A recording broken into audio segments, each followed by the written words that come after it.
Growth isn't something you force. Your future self is reaching back, not with a scolding or a timetable, but with a warm hand at the small of your back, guiding you away from the urge to push and toward the doorway that opens when you stop forcing. Listen, growth doesn't respond to pressure, it responds to focus. That's the axis of what I want to say to you today. It's the quiet truth that will change how things arrive into your life, how your days feel, how every small choice compounds into a new terrain. Before we go any deeper, place your hand on your heart and take 3 slow breaths with me. Breathe in, breathe out, breathe in, breathe out. Notice the pulse under your palm. This is where attention lives. You've been restless. That restlessness is not a failure. It's a signal.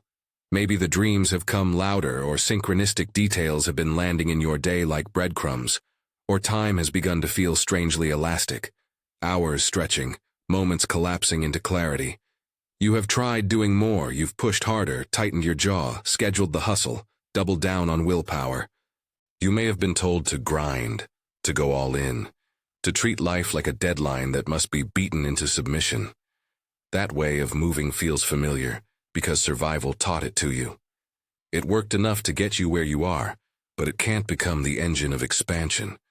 Pressure flattens possibility. It narrows perception. It keeps you in the shape of what you already know. There are invisible agreements, old identities, whispered contracts you accepted as a child or in a season of fear, that keep you operating from scarcity and force. They sound like, I am what I produce. I am only as safe as my output. I must secure my worth through visible results.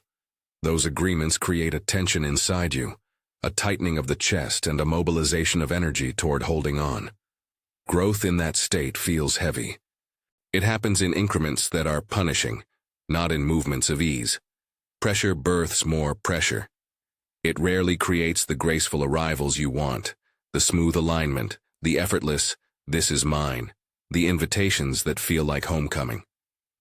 Shift the frame. The core truth is this: you become what you focus on.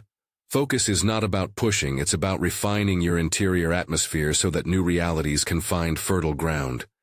Imagine a garden. You can force a plant into light with brute architecture, drilling holes and propping it forward until it cracks. Or you can tend the soil, clear the weeds, water gently, and create the conditions where the plant naturally grows toward the sun. That tending is focus. Pressure is the drill. Growth leans toward attention and space. Sometimes people hear words like frequency, timeline, or quantum field, and assume we're promising shortcuts or mystical proof. Think of those as metaphors that help your imagination map inner realities. Many mystics speak of a veil thinning between who you are now and who you could be. Some scientists measure subtle changes in fields we don't fully understand and offer clues about rhythm and resonance. Yet none of that undoes what you can do with simple, repeated attention. Focus is the practical technology. It is low-tech, embodied, and cumulative. It is also tender. When you make space, you change the conditions for reception. You stop chasing outcomes, and instead become someone who naturally receives them. That shift sounds subtle, but it rewires everything. Your posture, your speech, your decisions, the people who are drawn to you, the projects that find momentum. It is less about manufacturing results and more about inhabiting a clearer frequency. Think of your inner life as wet clay. Pressure squeezes the clay into cramped forms. Focus allows the clay to respond to a light touch, to be shaped with deliberate intention. The more you touch it gently, the more complex and beautiful the form becomes. So how do you translate this into day-to-day life? Start with tiny, repeatable practices. The first is a morning ritual I ask you to try for a week. Before you touch your phone, before you check a message, sit for 3 minutes. Sit where you are. Place your hand over your heart. Breathe slowly. Ask aloud or silently, what frequency do I want to embody today? Let one word come. Maybe it is ease. Maybe it is clarity. Maybe it is courage. Let that word settle in your chest like a small lighthouse. Notice the way your shoulders change. Notice how your decisions start to line up, just subtly, with that single word. This is not a magic charm. It is a practice of tuning. Throughout the day, choose one tiny embodied action that aligns with that frequency. If your word was ease, then a tiny choice might be, when you feel the shoulder climb, breathe and soften, instead of tightening into action. If your word was courage, the choice could be to speak a small, honest sentence you've been avoiding. If your word was clarity, it could be pausing before answering an email and letting the next step reveal itself. These are not big rituals. They are micro-commitments that train your nervous system to recognize a new default. Repetition is how pathways form. Small successive choices accumulate into a new architecture of being. At night, practice a short replay with curiosity and gratitude. Ask 3 quiet questions. What moment today felt aligned with my chosen frequency? Where did I default to pressure, and what did that feel like in my body? What small act of compassion can I offer myself now for the places I pushed? Keep this review gentle, no shame, only notes. Your nervous system doesn't need to be browbeaten into change. It needs consistent, kind input. Over weeks, this practice shifts the baseline. New decisions become easier because the map of your inner landscape has changed. Let me tell you a story. There was someone named Ari who had been carrying a promotion as if it were a wound to be wrestled into submission. He applied pressure, stayed late, answered every call, cultivated a narrative of sacrifice. Nothing shifted. In the middle of a restless winter, he began a 3-minute practice. He stopped checking email for those first minutes of the day. He started asking what frequency he wanted. Clarity, he said. And then chose one small act a day that reflected it. A brief email sent with an honest subject line. A boundary held in a meeting. A walked break. Nothing dramatic happened overnight, but the days started to align. People noticed his steadiness. An opportunity arrived that matched his quieter energy, not his frenetic one. The promotion he had been chasing with force finally landed, but it arrived differently. It arrived into a container he had become capable of holding because he had shifted from pressure to focus. Ari's life didn't change because he pushed harder. It changed because he tuned himself. There is an energetic openness that precedes reception. Call it a window, a threshold, a symbolic December 19th, the wording some people use to mark a seasonal energetic shift. If you want to name it, call it an invitation. A moment when choices feel amplified, when pathways that have been forming begin to crystallize. I'm not saying this date is a literal cosmic deadline. Treat it as a symbol, a gentle gate in time that helps you take action now with kind urgency. The point is not panic, it is attention. Attention now shapes the ease you will feel later. If you let time slip without intention, things will still happen, but they will more likely be the result of external forces rather than your coherent, chosen signal. You might wonder about the mechanics. How do small practices actually produce big changes? Think of your brain and body as a weather system. Habits are like established wind patterns. When you introduce a new temperature, new attention, new small decisions, you create shifts in those winds. Over time, the currents reroute. The language here is metaphorical intentionally, because we don't need to over-explain the science to see the effect. Notice how a 3-minute morning practice quietly alters your posture for the rest of the day.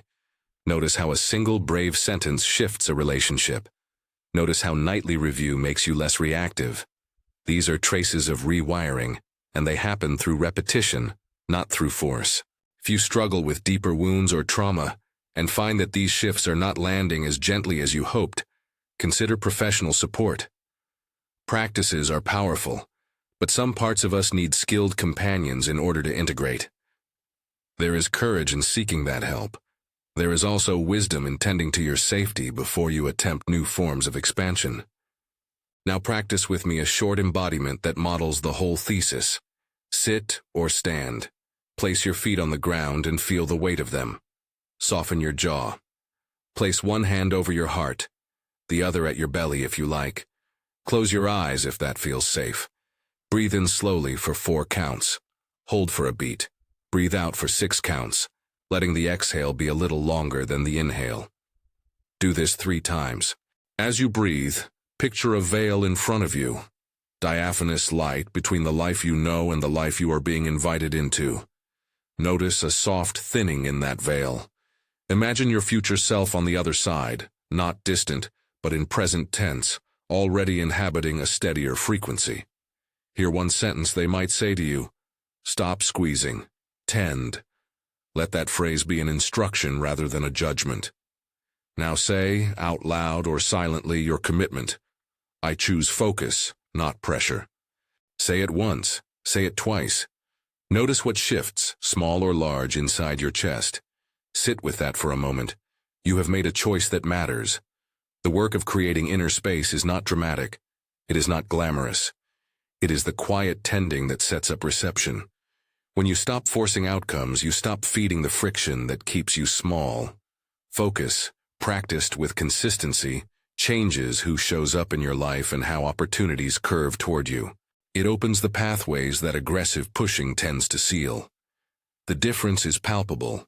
Pressure tightens, focus clarifies. Pressure fractures attention into 1,000 reactive responses. Focus compresses attention into a single steady beam. There will be days you forget. There will be relapses into old contracts. That's part of the map. When you stumble, return without shame. Notice where the pressure came from and gently re-anchor into your chosen frequency. Praise the micro resets. Celebrate the tiny shifts. The accumulation of those small moments is what we call transformation. It does not demand a heroic overhaul. It asks for repeated fidelity to simple practices. If you want a practical experiment for the week, try this sequence. Each morning, 3 minutes of stillness before your phone. Midday, one pre-decided micro-action that aligns with your chosen frequency. Nightly, 3 quick questions. What aligned today? Where did I default to pressure? What compassion do I offer myself? Track it in a notebook if you like. Keep the lens curious. After 7 days, notice what looks different. Does your sense of time change? Do people respond differently?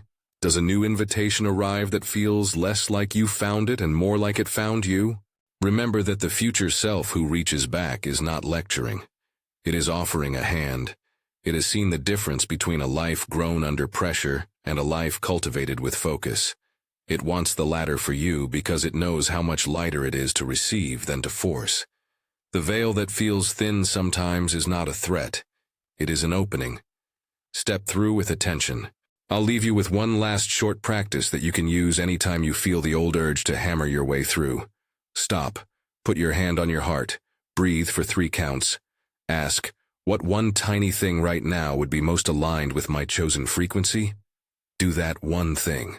That single micro step, chosen from a place of focus rather than obligation, will reroute your momentum more than an hour of frenetic doing. If this landed for you, if a part of you felt relieved by the thought that growth answers to attention and not force, comment, I'm ready. Let that be a small promise placed into the world. Keep practicing the 3-minute morning stillness. Keep choosing the tiny embodied actions. Keep returning to curiosity at night. Your future self is already waiting on the other side of a softer door. Lean toward it with focus, not pressure.